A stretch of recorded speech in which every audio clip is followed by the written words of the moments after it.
അസ്സലാമു അലൈക്കും വറഹ്മത്തുള്ളാഹി വബറകാത്തു. പ്രിയമുള്ള സഹോദരങ്ങളെ, മുസ്ലിയാക്കന്മാരുടെ ആദർശം എന്താണ്, അവരുടെ ജീവിതം എന്തിനു വേണ്ടിയാണ് എന്നുള്ള കാര്യമൊക്കെ കൃത്യമായിട്ട് എല്ലാവർക്കും അറിയാം. അവർ ജീവിക്കുന്നത് തന്നെ തിന്നാൻ വേണ്ടിയിട്ടാണ്, അല്ലാതെ പരലോകത്തേക്ക് വേണ്ടിയിട്ടോ അല്ലെങ്കിൽ റബ്ബ് നാളെ ചോദ്യം ചെയ്യപ്പെടുമല്ലോ, പരലോകം ഉണ്ടല്ലോ, അവിടെ വിചാരണ ഉണ്ടല്ലോ, എന്ത് മറുപടി പറയും, ഇങ്ങനെ ജനങ്ങളോട് ഈ കള്ളക്കഥയൊക്കെ പറഞ്ഞ് പഠിപ്പിച്ചു കൊടുത്തിട്ട് ഹക്കും പാത്രമില്ലാതെ ജനങ്ങളെ കയ്യിൽ നിന്ന് പണം കൊള്ളയടിച്ച് തീറ്റയും കഴിഞ്ഞിട്ട് അവിടെ ചെല്ലുമ്പോൾ എന്ത് മറുപടി പറയും? അള്ളാഹു ചോദിക്കുമല്ലോ, പണം എങ്ങനെ സമ്പാദിച്ചു, എന്തിനു വേണ്ടി ചെലവാക്കി എന്നൊക്കെ ചോദിക്കുമ്പോൾ ഈ സമ്പാദിച്ചത് ഇതേപോലെ നബി സല്ലല്ലാഹു അലൈഹി വസല്ലമയുടെ മേൽ കള്ളം പറഞ്ഞിട്ടുണ്ടാക്കി, അതേപോലെ തന്നെ കുറേ ഖബറ് കെട്ടിപ്പൊക്കി അവിടുന്ന് കിട്ടിയ വരുമാനം കൊണ്ട് അങ്ങനെ ഞങ്ങൾ പൈസ സമ്പാദിച്ചു എന്ന് പറഞ്ഞാൽ രക്ഷപ്പെടാൻ പറ്റും മുസ്ലിയാക്കന്മാർക്കില്ല. നോക്ക് നിങ്ങൾ, നബി സല്ലല്ലാഹു അലൈഹി വസല്ലമ പല സ്ഥലത്തും കേരളം വിട്ട് പോണില്ല, ഇവിടെ തന്നെ ഇവരെ സ്റ്റേജിലും ഇവരെ വീട്ടിലും ഇവരെ സദസ്സിലും ഒക്കെ പങ്കെടുത്തുകൊണ്ടിരിക്കുകയാണ്. ഇതാണ് അവസ്ഥ. റസൂലുള്ളാഹിന്റെ പേരിൽ കള്ളം പറയാം. എത്രയോ വീഡിയോ ഞാൻ ഇപ്പോൾ അടുത്ത് തന്നെ ചെയ്തിട്ടുണ്ട്.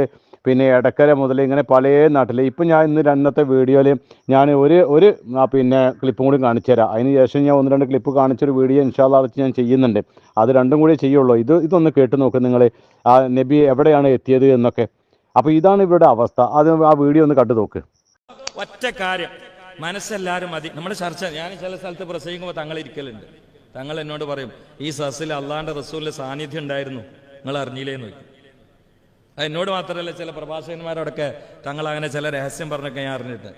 എൻ്റെ ഒരു അറിയപ്പെട്ട പ്രഭാഷകൻ, എൻ്റെ സ്നേഹിതൻ എന്നോട് എടുത്ത് പറയുണ്ടായി, അദ്ദേഹം ആലുവായിൽ വെച്ചിട്ട് ഒരു പ്രസംഗം നടത്തിയപ്പോൾ തങ്ങൾ നേരത്തെ വിളിച്ചു പറഞ്ഞു, ആ പ്രസംഗം കൊണ്ട് നിങ്ങൾക്കൊരു പ്രത്യേകമായ ഉയർച്ച വരാണ്ട്. അതിനുശേഷം അദ്ദേഹത്തിന് ഉയർച്ച വന്നിട്ടുണ്ട്.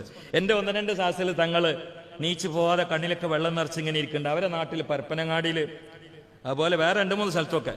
അപ്പോൾ എന്നിട്ട് എന്നോട് ഇങ്ങനെ കെട്ടിപ്പിടിച്ചിട്ട് പറയും, ഇവിടെ എന്തായിട്ട് സുഗന്ധം അടിച്ചു വീശിയെന്ന് റഹ്മാനി, ഇവിടെ ഒന്നായിട്ട് സുഗന്ധം അടിച്ചു വീശിയിരുന്നു എന്ന് പറഞ്ഞു. അത് മണക്കാനുള്ള മൂക്ക് അവർക്കുണ്ട്, അതാണ് സംഗതിയൊക്കെ ഉണ്ട്, പക്ഷെ മണക്കാനുള്ള ഒരു മൂക്കാണ് വേണ്ടത്, അത് അവർക്ക്. ഇങ്ങനെയുള്ള ജാഹിലീങ്ങളാണ് എന്ത് ചെയ്യുന്നത്? പൊതുജനത്തിനെ വഴിതെറ്റിക്കുന്നത്. ഈ ചങ്ങാതിയുടെ പ്രസംഗത്തും കേൾക്കാൻ വേണ്ടി നബി വന്നത്ര വേദിയിൽ നബി വന്നു. എത്രത്തോളം ഒരു ഉളുപ്പില്ലാതെ അള്ളാഹു റസൂലിൻ്റെ മേലിൽ ഇങ്ങനെ നുണ പറയാൻ മുസ്ലിയാക്കന്മാരെ നിങ്ങൾക്കല്ലാതെ ഇത് വേറെ ആർക്കെ പറ്റുക? നിങ്ങളാണ് ഈ സമൂഹത്തിനെ തെറ്റിദ്ധരിപ്പിച്ചുകൊണ്ട് പിഴപ്പിക്കുന്ന ആ ഒരു വിഭാഗമാക്കി മാറ്റുന്നത് ഈ മുസ്ലിയാക്കന്മാരാണ്, അതിൽ തർക്കമില്ല. നബി സല്ലല്ലാഹു അലൈഹി വസല്ലമ പിന്നെ അവിടെ നിന്ന് ഇങ്ങോട്ട് വരിക, ഇവിടെ നിന്ന് അങ്ങോട്ട് പോകുക, തിരിച്ചു പോകുക. ഇപ്പോൾ അഹമ്മദാബാദിലേക്ക് പോയി. അതേപോലെ ഇപ്പോൾ ഈ ചങ്ങായിയുടെ പ്രസംഗം കേൾക്കാൻ വേണ്ടി പിന്നെ പരപ്പനങ്ങാടിയിൽ വന്നു, മാനന്തവാടിൽ നേരെ വന്നു, എടക്കരയിൽ മുമ്പ് വന്നു, പിന്നെ ആലുവയിൽ വന്നു. ഇപ്പോൾ എല്ലാ സ്ഥലത്തും നബി കേരളത്തിൽ നിന്ന് വിട്ടു പോകാൻ നബിക്ക് പറ്റാത്തൊരവസ്ഥയായി. ഇപ്പോൾ ഈ മുസ്ലിയാക്കന്മാർ ഇങ്ങനെ ഇതാ പഠിപ്പിച്ചുകൊണ്ടിരിക്കുന്നതേ.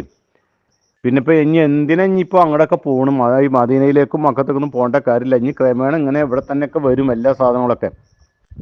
ഇതാണ് അവസ്ഥ. ഇങ്ങനെയുള്ള ഈ ജാഹിലീങ്ങളായ മുസ്ലിയാക്കന്മാരുണ്ടാകും. ഇവരെങ്ങനെ തന്നെ വിളിക്കേണ്ടതിൻ്റെ അപ്പുറത്തേക്ക് വിളിക്കാൻ നമ്മളെ സംസ്കാരം യോജിക്കാത്തത് കൊണ്ടാണ്. കാരണം അള്ളാൻ്റെ ദീനാണ് ഇവർ പിന്നെ തെറ്റിദ്ധരിപ്പിക്കുന്നത്. പ്രവാചകനെ തെറ്റിദ്ധരിപ്പിക്കുക, പ്രവാചകനെ അവഹേളിക്കുക സമൂഹത്തിൽ. മറ്റുള്ളവരൊക്കെ പ്രവാചകനെ അവഹേളിക്കുക എന്ന് പറഞ്ഞാൽ നബീനെ പറ്റി അത് മനസ്സിലാക്കാനും കൃത്യമായി പഠിക്കാഞ്ഞത് കൊണ്ടാണെന്ന് നോക്കുക. ഇവർ ഈ ഒരുപാട് കിതാബുകൾ ഓതിയെന്ന് ഇവരെന്നെ അവകാശപ്പെടുക, എന്നിട്ട് ഇല്ലാത്ത കള്ളക്കഥകൾ. ഇങ്ങനെ കുറേ പാതിര വാഴലുകാരുണ്ട്. അതായത് ഈ ജലീൽ റഹ്മാനെ പോലെയുള്ള ഒരുപാട് പിന്നെ കുമ്മന മുസ്ലിയാരെ പോലെയുള്ള ഒരുപാട് പേര് പാതിരാ വയലുകൾ. ഈ പാതിരാ വയലുകളിൽ മുഴുവൻ ജനങ്ങളെ പിടിച്ചെടുത്താനും സ്ത്രീകളെ പങ്കെടുപ്പിക്കാനും അവരെ കമ്മലും പിന്നെ മാലയും വളയും മോതിരമൊക്കെ ഒരു ബക്കറ്റിലേക്ക് വീഴാൻ, ഇങ്ങനെയുള്ള കുറേ കള്ളക്കഥകൾ. ഈ നബി വന്നു എന്നൊക്കെ പറയുമ്പോൾ പിന്നെ ഏത് സ്ത്രീയാണ് ഒന്ന് മനസ്സിലാണ്ടിരിക്കുക? അപ്പോൾ ഇതൊക്കെ നബി വന്നു എന്നൊക്കെ പറയുമ്പോഴാണല്ലോ, എന്നാൽ പിന്നെ ആകട്ടെ, എന്താ എടുക്കട്ടെ. ഇതാണ് അവസ്ഥ. അങ്ങനെ പണം വല്ലവൻ്റെ ഹക്കും പാത്രമില്ലാതെ കൊള്ളയടിക്കുന്ന ഒരു വിഭാഗമായിട്ട് മാറിയിട്ടുണ്ട്. കഴിഞ്ഞിട്ടില്ല കേട്ടോ. ഇനിയിപ്പോൾ ഒന്ന് രണ്ട് സ്ഥലത്ത് നബി എത്തിയിട്ടുണ്ട്. ഇൻഷാ അല്ലാഹ് അത് അടുത്ത വീഡിയോയിൽ ഞാൻ നിങ്ങളെ കാണിക്കാം. അള്ളാഹു അനുഗ്രഹിക്കട്ടെ. അസ്സലാമു അലൈക്കും വറഹ്മത്തുള്ളാഹി വബറകാതുഹു.